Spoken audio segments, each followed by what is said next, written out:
Hello, मेरा नाम है नेहा। उम्र अभी 22 की हो गई हूँ, पर लगती हूँ जैसे 18 की ही हूँ, वो वाली जो लड़के देखते ही मुस्कुरा उठते हैं। क्योंकि मेरी कमर थोड़ी पतली है, छाती थोड़ी उभरी हुई और चलते वक्त हिप्स ऐसे हिलते हैं कि बस, अरे क्या बता रही हूँ मैं। बस इतना समझ लो कि गांव की हवा ने मुझे ऐसा बना दिया है कि शहर के लड़के भी पीछे पड़ जाते हैं। मैं अपने गांव की हूँ, पेंडू टाइप, जहाँ घर की छत पर बैठकर चांद देखना और गप्पे मारना रोज़ का काम है। आज तुम्हें अपनी ज़िंदगी की वो कहानी सुनाती हूँ जो शुरू से ही कुछ कुछ अलग सी लगती है, थोड़ा सा रहस्य, और अंत में सब कुछ बदल जाता है। बैठो आराम से, क्योंकि ये कहानी लंबी है, बहुत लंबी, और मैं इसे ऐसे सुनाऊंगी जैसे अपनी सहेली को सुना रही हूँ, धीरे धीरे, हर पल को जीते हुए। इसमें मैं अपने प्राइवेट बातें व शीकत ताबिश शेयर करूंगी। ये बात उस दिन की है जब मैं सुबह सुबह उठी और घर के आंगन में झाड़ू लगा रही थी।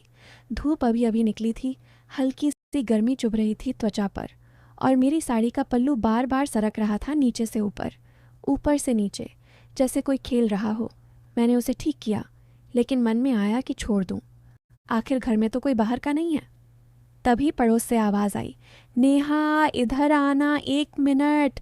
वो थी मेरी चाची की बेटी सोनू, जो उम्र में मुझसे 2 साल बड़ी है, लेकिन बातें ऐसी करती है जैसे कोई फिल्मी हीरोइन। मैं झाड़ू एक तरफ रखी और दीवार फांद कर उसके आंगन में पहुंच गई। वो वहाँ बैठी थी, अपने हाथ में एक पुराना सा लिफाफा घुमा रही थी, और उसकी आंखें चमक रही थीं, ऐसी चमक जो बताती है कि कुछ राज है, कुछ गहरा।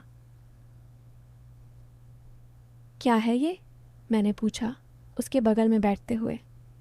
मेरी साड़ी का आंचल फिर सरका, और मैंने महसूस किया कि हवा मेरी कमर को छू रही है, ठंडक दे रही है। सोनू ने मुस्कुराते हुए लिफाफा मेरी तरफ बढ़ाया। ये देख, कल रात चाचा जी के कमरे से निकाला। अंदर कुछ पुरानी चिट्ठियां हैं, लेकिन एक है जो, अरे खुद पढ़। मैंने लिफाफा खोला और अंदर से निकली एक पीली पड़ गई चिट्ठी, जिस पर लिखा था कुछ धुंधले अक्षर। मैं पढ़ने लगी, और जैसे जैसे शब्द आगे बढ़े मेरा दिल धड़कने लगा। ये चिट्ठी किसी औरत की थी, गांव की ही, जो सालों पहले यहाँ रहती थी, और वो बता रही थी अपने दिल की बातें, प्रेम की, इंतज़ार की, और कुछ ऐसी जो बॉडी की गर्मी से जुड़ी लगती थीं।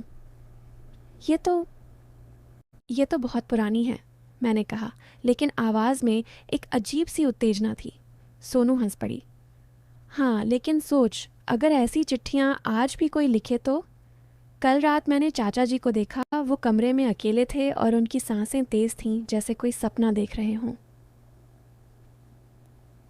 हम दोनों वहीं बैठे रहे, आंगन में, जहाँ मुर्गियाँ इधर उधर घूम रही थीं और दूर खेतों से गायों की आवाज़ आ रही थी। सोनू ने चिट्ठी मेरे हाथ में थमा दी और कहा, रख ले, शायद तुझे कुछ समझ आए। मैं तो बस उत्सुक हूँ कि आगे क्या होता है। मैंने चिट्ठी जेब में डाली और हम बातें करने लगे, गांव की, लड़कों की, शादी की। लेकिन हर बात में वो चिट्ठी का भूत घूम रहा था। सोनू ने बताया कि चाचा जी पिछले हफ्ते से कुछ बदले बदले से हैं, रात को देर तक जागते हैं और कभी कभी घर के पीछे वाले कमरे में जाते हैं जहाँ पुराना सामान रखा है।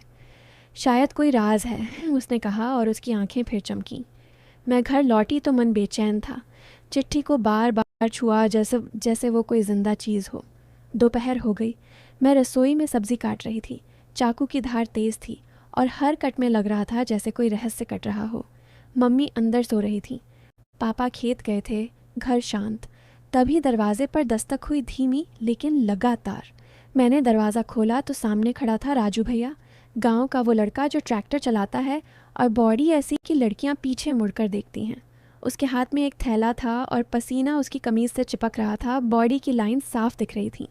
नेहा, ये तेरे पापा के लिए दवा है, शहर से लाया, इसाद की याद आया, उसने कहा, लेकिन आंखें मेरी तरफ टिकी थीं जैसे कुछ और देख रहा हो। मैंने थैला लिया, उंगलियां उसकी उंगलियों से छू गईं, गर्म, मजबूत। अंदर आ जाओ ना, पानी पी लो, मैंने कहा, मन में एक अजीब सी हलचल। वो अंदर आया, रसोई के बगल वाले कमरे में बैठ गया जहाँ पुरानी चारपाई थी। मैं पानी लेकर आई और बैठते वक्त मेरी साड़ी फिर सरकी, कमर दिख गई थोड़ी। राजू की नज़र वहाँ गई और वो मुस्कुराया, ऐसी मुस्कान जो कहती है कि कुछ होने वाला है। तू अकेली है घर में? उसने पूछा, आवाज़ थोड़ी भारी। हाँ, सब बाहर हैं, मैंने कहा और दिल तेज़ धड़का। हम बातें करने लगे, गांव की, फसलों की, लेकिन हर बात में कुछ और था, जैसे उसके शब्द मेरी त्वचा को छू रहे हों। सुन नेहा, तुझे पता है ना, मैं तेरे बारे में सोचता रहता हूँ, उसने अचानक कहा और आगे झुका। उसकी सांस मेरे चेहरे पर लग रही थी, गर्म। मैं पीछे हटी थोड़ी, लेकिन मन में उत्सुकता थी। क्या मतलब? मैंने पूछा, आवाज़ कांपती। वो हंसा। मतलब ये कि तू इतनी इतनी हॉट है कि रात को नींद नहीं आती। याद है वो दिन जब नदी किनारे हम मिले थे? तेरी वो लाल साड़ी। उसने बात अधूरी छोड़ी, लेकिन आंखें कह रही थीं सब। मैंने चिट्ठी याद की जो जेब में थी और सोचा शायद ये उसी राज का हिस्सा है। तभी बाहर से आवाज़ आई। पड़ोस की आंटी बुला रही थी। राजू उठा, फिर मिलते हैं, कहकर चला गया। लेकिन जाते वक्त उसने मेरी कमर पर हाथ फेरा हल्के से, लेकिन उसकी बॉडी में करंट दौड़ जाए। मैं अकेली रह गई। दिल धड़क रहा था और चिट्ठी निकालकर फिर पढ़ने लगी। शब्द अब और गहरे लग रहे थे, जैसे कोई औरत अपनी बॉडी की आग बता रही हो।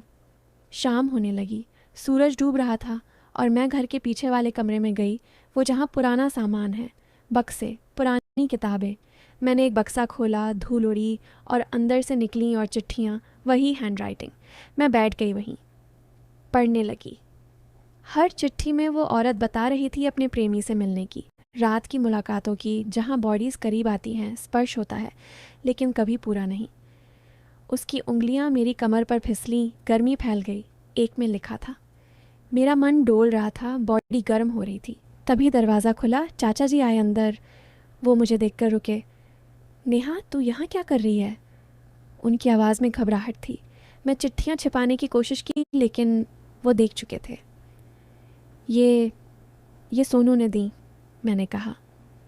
चाचा जी करीब आए, उनकी सांसें तेज़, आंखें लाल। वो चिट्ठियाँ मत पढ़, वो पुरानी हैं, ख़तरनाक, उन्होंने कहा और हाथ बढ़ाया चिट्ठियाँ लेने। लेकिन उनके हाथ मेरे हाथ से छू गए और एक पल को रुक गए। कमरे में अंधेरा हो रहा था, सिर्फ एक बल्ब की रोशनी और हवा भारी। चाचा जी, ये किसकी हैं? मैंने पूछा, आवाज़ धीमी। वो बैठ गए मेरे बगल। एक औरत की जो यहाँ रहती थी। वो प्रेम में पागल थी, लेकिन कभी पूरा नहीं हुआ। राजू उसका बेटा है। मेरा दिल रुक सा गया। राजू? वो जो अभी आया था? चाचा जी ने बताया धीरे धीरे, जैसे राज खोल रहे हों। वो औरत चाची जी की बहन थी, जो प्रेमी के साथ भागना चाहती थी, लेकिन गांव वालों ने रोक लिया। चिट्ठियां उसके प्रेमी को थीं, जो कभी नहीं पहुंची। और राजू, वो जानता है सब, इसलिए गांव में घूमता है, लड़कियों से बात करता है, जैसे बदला ले रहा हो।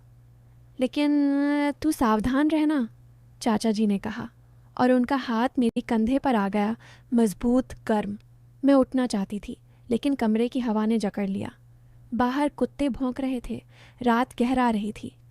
चाचा जी ने चिट्ठियाँ लीं, लेकिन एक मुझे दे दी। ये रख, लेकिन किसी को मत बताना।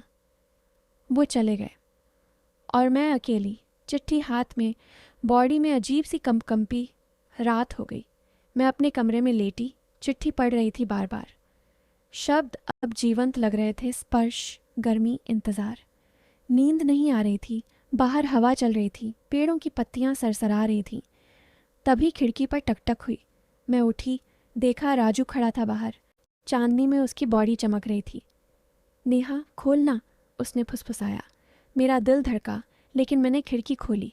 वो अंदर आया, कमरे में, बिस्तर के पास। चिट्ठी मिली ना? माँ की है वो, उसने कहा, आवाज़ में दर्द और कुछ और। वो करीब आया, उसकी गंध पसीने की, मिट्टी की भर गई कमरे में। तू समझती है ना कैसा लगता है जब कुछ अधूरा रह जाए, उसने कहा, और हाथ मेरी तरफ बढ़ाया। मैं पीछे हटी, लेकिन दीवार से टकरा गई। उसकी आंखें जल रही थीं, बॉडी करीब, सांसें मिल रही थीं। राजू मत, मैंने कहा, लेकिन आवाज़ कमज़ोर। वो रुका, लेकिन हाथ मेरी कमर पर रुका हल्के से, जैसे वादा। मैं नहीं चाहता अधूरा रहे, उसने फुसफुसाया। कमरे में तनाव था, हवा रुक सी गई और लग रहा था बस एक पल और। लेकिन तभी बाहर से आवाज़ आई सोनू की। नेहा, सो रही है क्या? राजू पीछे हटा, खिड़की से कूदा बाहर। मैं दरवाज़ा खोला, सोनू अंदर आई, घबराई हुई। मैंने राजू को देखा बाहर। क्या हुआ?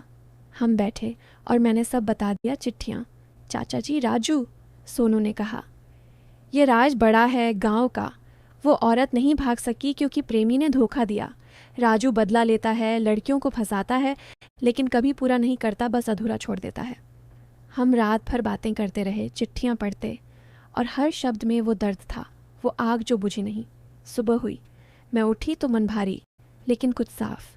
राजू फिर आया, लेकिन इस बार दिन में, सबके सामने। नेहा, माफ़ कर, रात को गलती हो गई, उसने कहा, आंखें नीची। चाचा जी ने बुलाया सबको और राज खोला पूरी कहानी। वो औरत की आत्मा जैसे शांत हो गई जब सच सबके सामने आया। राजू ने वादा किया कि अब नहीं, अब जिंदगी नई। और मैंने चिट्ठियाँ जला दी, लेकिन सीख रखी प्रेम अधूरा नहीं छोड़ना, लेकिन सही तरीके से पूरा करना। गांव वाले अब खुश, बातें घूमती हैं घरों में। नेहा ने राज खोला, सब बदला। लेकिन एक दिन राजू ने मेरे साथ जो किया, मैं गांव में मुंह दिखाने लायक नहीं रही आगे। पार्ट 2 में बताओगी कि राजू ने मेरे साथ किया क्या।